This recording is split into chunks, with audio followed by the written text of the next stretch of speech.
Blue Cliff Record, Case 3. Master Ma is unwell. Great Teacher Ma was unwell. The temple administrator asked her, "Venerable Teacher, how has your health been in recent days?" The great teacher said, "Sun face Buddha, moon face Buddha. Sun face Buddha, moon face Buddha." I thought it important during a loving kindness Sesshin to invoke the celestial bodies that influence us. Dogen Zenji says, because of this practice, there are the sun, the moon, and the stars. Because of this practice, there are the great earth and the open sky. We practice with all beings.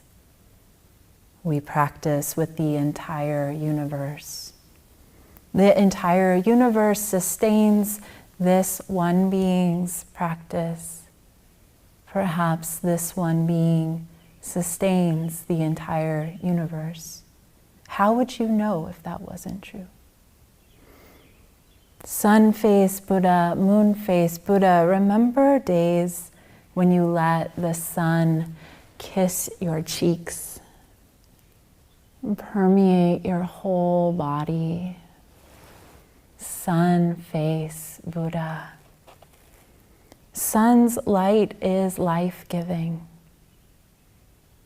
The sun's light is life-giving. Many of the early human religious rituals and ceremonies celebrate and honor the movements of the sun.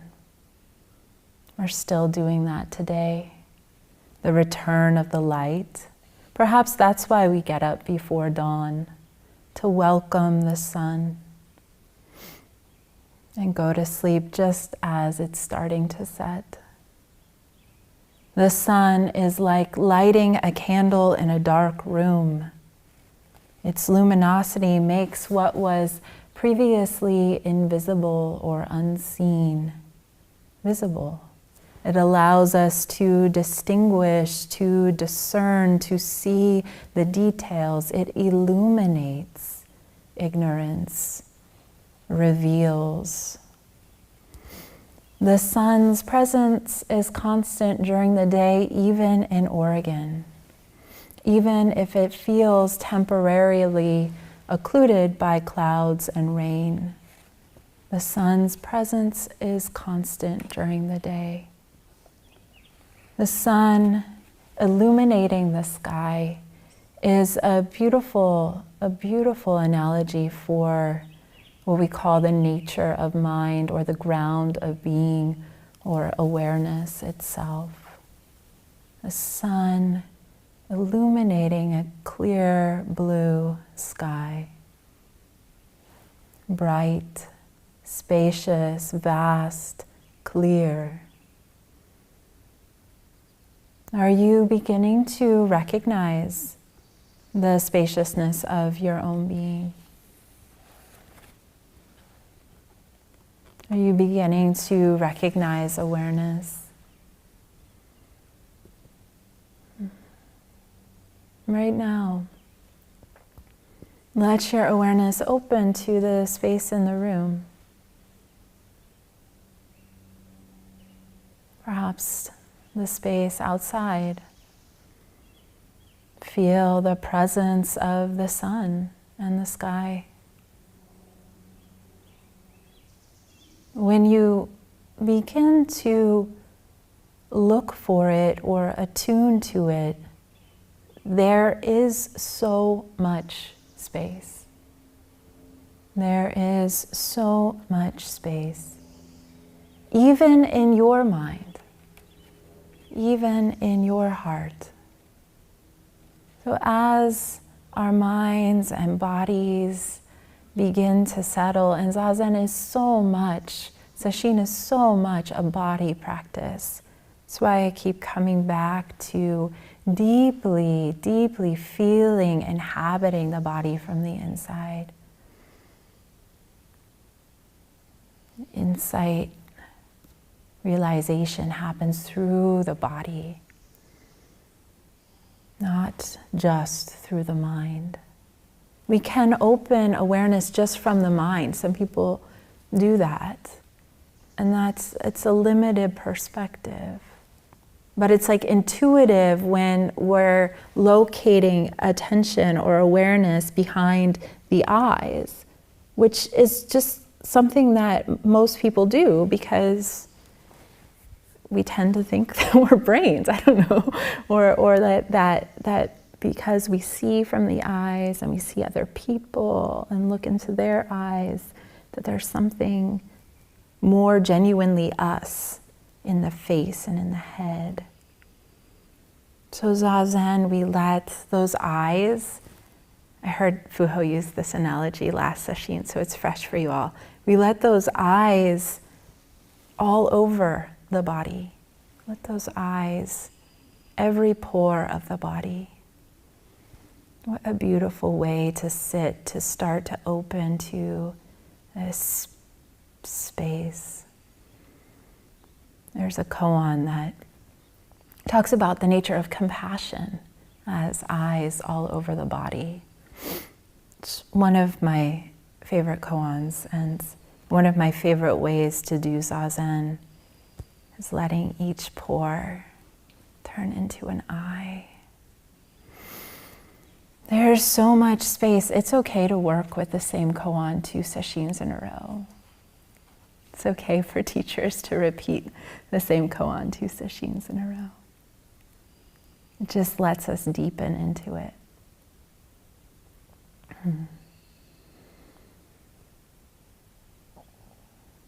So this quality of spaciousness that I've been pointing to today and helping us begin to recognize, open to, is a very important aspect of loving kindness.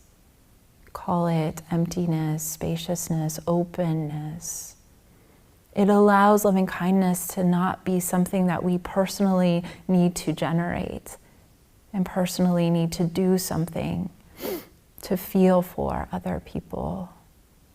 It allows that compassion to arise from the nature of our being. It allows us to see the compassion and the kindness that is already manifest in this life.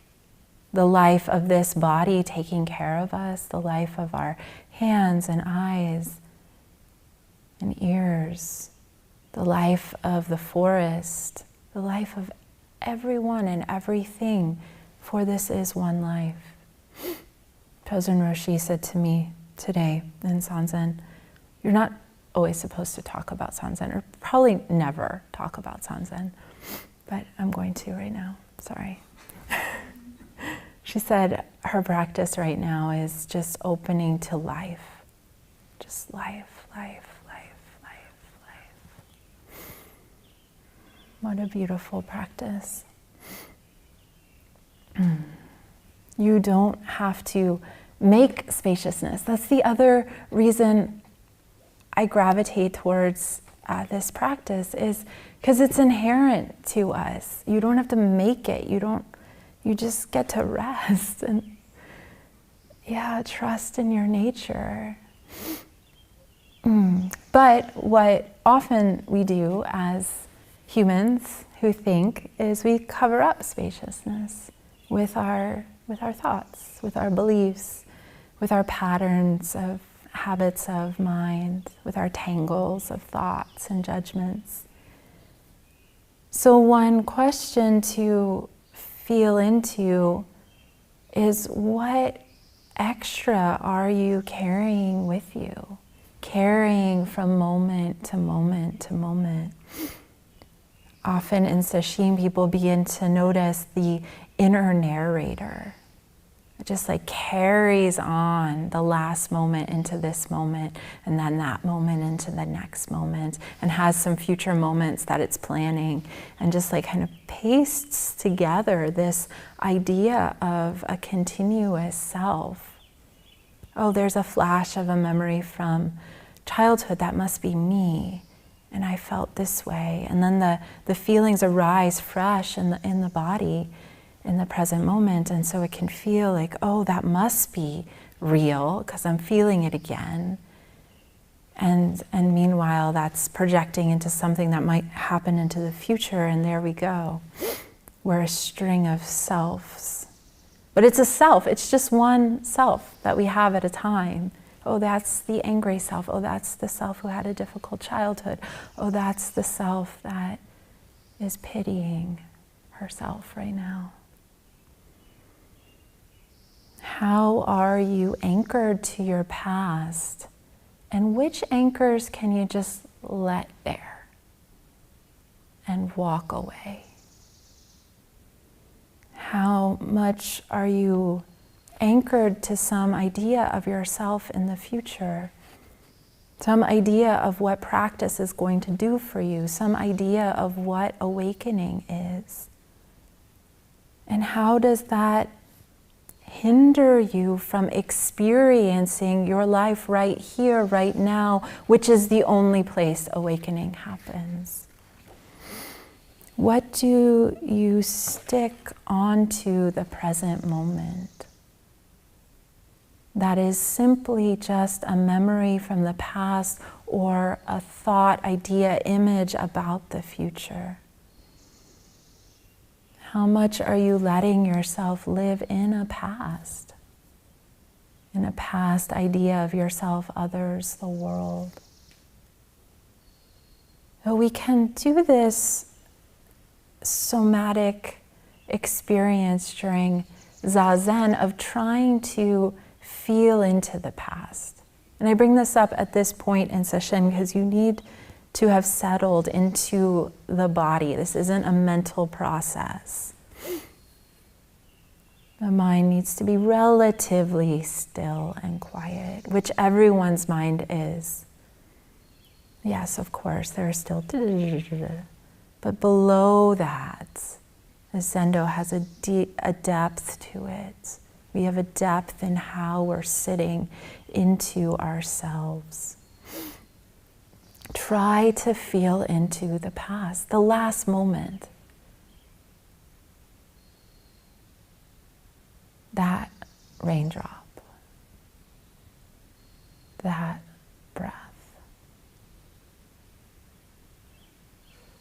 And notice that all you have of the past is space.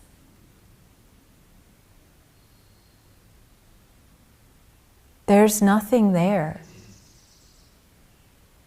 but this. You might have some image or some thought like, okay, feel into the past. I'm going to hold on to that raindrop, that one, that one, that one. But really, that's just arising here, now. That memory, that image, that feeling arising now here.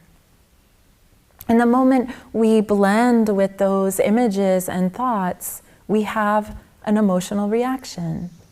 And that's how this whole self-sense arises. It's a reaction to some image or thought that flashes through the mind. It can be anything. An image of your mother. Which one appeared? Was it gentle? Was it harsh? An image of an awkward Sesshin social, antisocial interaction. Which one appeared? An image of something you have to do later. An image of something that should be happening in Sesshin, in your meditation. An image of a tree. These are all images that appear in the mind, appear as thought, appear as belief, appear as a sensation. And each of these may generate a different reaction. Grief, joy, inner critic, unworthiness, shame. And then that may spark some thoughts, which sparks more images and more body sensations. And suddenly we become completely identified with that belief, thought, image structure. in sun-soaked, spacious awareness, we can become more awake to this process of identity, fixity, reaction. And as we become more awake to this process, that can be both relieving and terrifying. Because we are not who we thought we were, and that's how we used to keep ourselves safe. So now what? I don't love mind-computer analogies, but sometimes they're helpful. So you can think of like some thoughts or images activate a program in the mind, heart, body system. Like the shame program or the grief program or the inner critic program, and then it takes over. And it has its way of being, it constellates our whole body sometimes. Things tense up, other things open up. We have certain thoughts, we feel a certain way, we have a certain emotional tone. Oh, that's the shame program. Oh, that's the fear program. Another more natural image is like a weather pattern. So some thought, image, belief, reaction systems are like rain, or like a storm, or like humidity, or like overcast skies. And spacious awareness, like the sun is still out, the sky is still out, holding that rain right now. Spacious awareness allows us to hold, embrace, feel these programs, these weather patterns happening, moving through the sky, playing on the screen of our body-mind. And recognizing, oh, this is the shame program, this is the grief storm, can help us perhaps bring curiosity to this whole experience of being human. Being human, that's what we're doing here. I don't know if you signed up for it this life, but it's what you got. Being human. Dogen Zenji says, a deluded person and an enlightened person share one boat. What are these thoughts and images made of really? Can you attune to the space within the sensations? The space within the sensations of sadness or fear or anxiety? The space within thoughts? The space within an image? Spacious awareness can give us courage and confidence to face our lives completely, to embrace, to truly embrace what is happening. And sometimes being with what is happening with curiosity and attention, moment to moment, allows that space to emerge. So we can meet it both ways, in the details of being with, or being the space and allowing whatever arises to arise. So as we're with what is happening moment to moment, that pain, that sensation, that shame, that fear, whatever it is, that appears solid or tight or sometimes impossible, look into its nature. What is it really made of? What is it really made of? And it's like you have to suspend the belief that you really have a wrench in your heart. Like suspend that belief, that's an image. Or suspend the belief that you know what your organs are doing. And just feel the sensations with curiosity and attention. Even suspend the belief, oh, this is shame. Just feel the sensations. Feel the sensations with curiosity and attention. I know it's not easy. But that's the best we can do, is be with. And what is curiosity in that? Like a willingness to stay, a willingness to feel, a willingness to appreciate what is happening from a different lens than what the mind says is happening.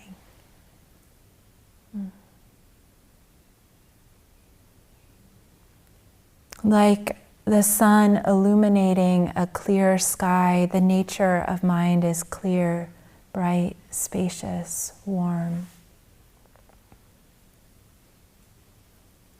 The spaciousness of mind's nature is infused with wakefulness, gnosis. Things are known of themselves. The thinking mind wants so badly to know what's going to happen, to do it right. Sun face Buddha reminds us that awakening is our nature. And so we work with awareness in whatever way we are able. Stabilizing attention through breath, body sensations, sound, loving kindness practice. And coming back to the simplicity of that. Taking refuge in the practice. Trusting yourself to the practice.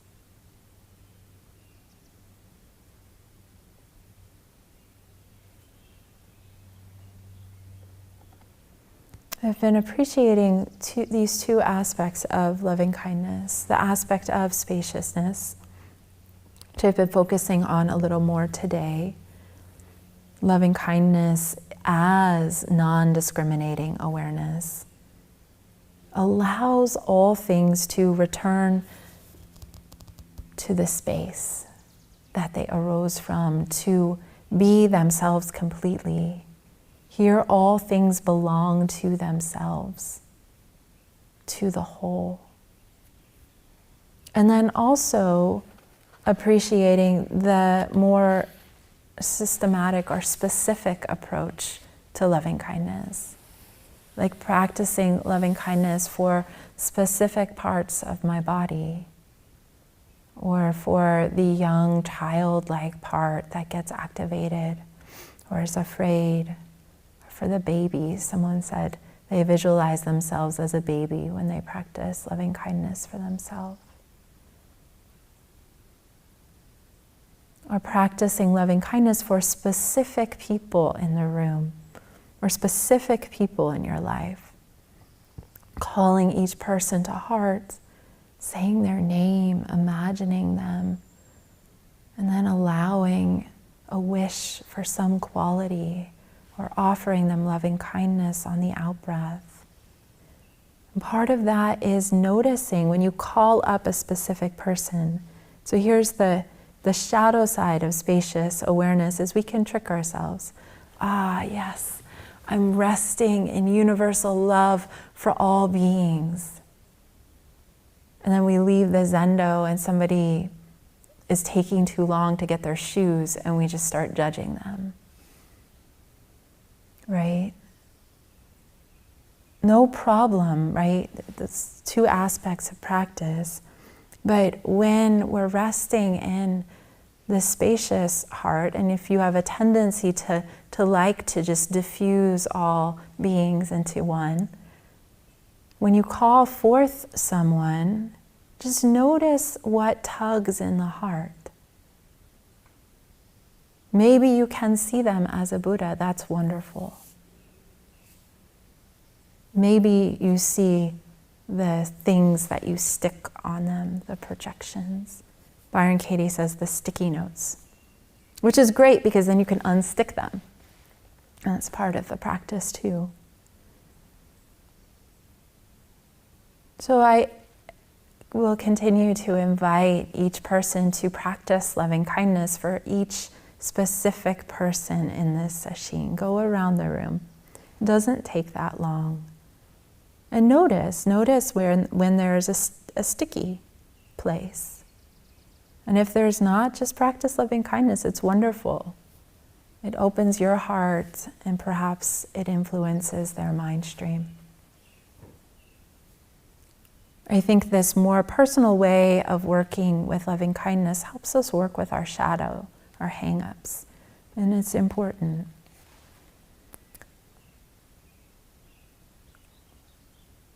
For people who spaciousness is a new experience, you're still feeling into what that means for you, how to open that, practicing the specificity of gratitude for specific beings, for parts of the body, for yourself, for parts of yourself, can begin to open up a more spacious appreciation for, can open up the heart. And there is openness. There is gratitude, these facets of loving kindness. So in a way, you can't go wrong. Both paths can lead to the same thing. Sun face illuminates. It's what we see, hear, smell, taste, touch, feel. Moon face is more hidden. It's all that's happening under the surface. The small relaxations in the heart that go unnoticed, the silence that continues to deepen and deepen and deepen and deepen and deepen and deepen. The unknotting of karma, which can feel so uncomfortable. But then something is let go, something is lighter, and we may not even perceive it. But other people see it in our faces, hear it in our footsteps. Notice the way we attend to passing the bowl. Physicist David Bohm says that all that's known in the universe by the human mind is like the scum or little bubbles on the top surface of the ocean. And all that's unknown is the rest of the ocean. All that we know is like that thin film of bubbles. You probably know the actual word for that. He did, but I don't have his exact quote. And the surface of the ocean. So that's all your mind knows about your experience too. All that the mind is saying is like the thin bubbles on the surface of this vast ocean of being.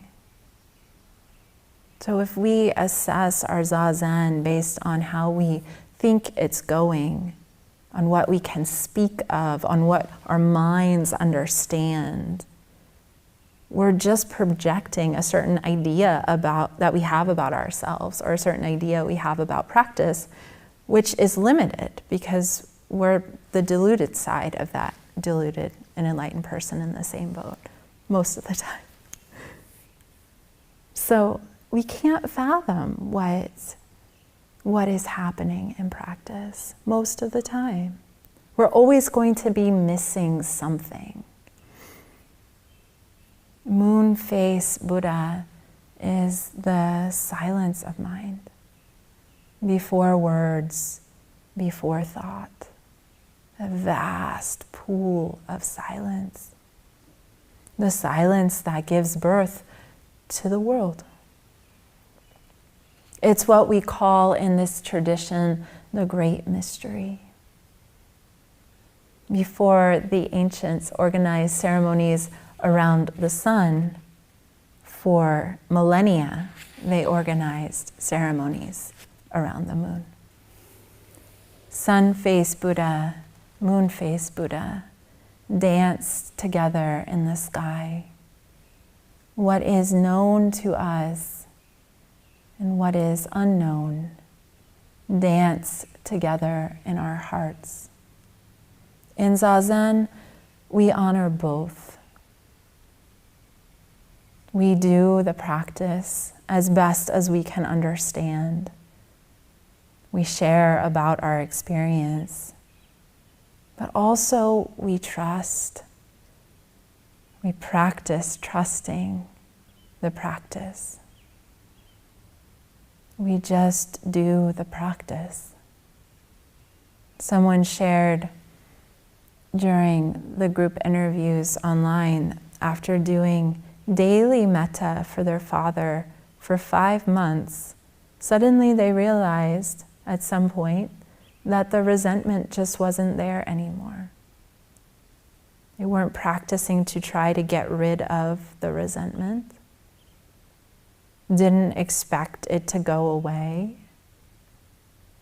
and it did. At some point, it just did. And that's an example of that. Sometimes things are rearranging underneath the surface, and it's months, it's years later that maybe we get a glimmer of what was going on.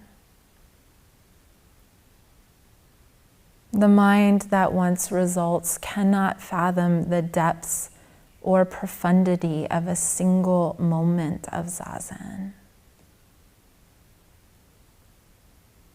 The heart knows, perhaps. The body knows, perhaps. And those are also just approximations. I'm not talking about some organ in your chest or the body as limited to this skin, flesh, and bones. But they're helpful landmarks on the path of opening to our nature. So as we merge with this ocean of being, what the mind can say about it is like that thin strip of foam on the surface of this boundless sea. Luckily, we don't know how to swim.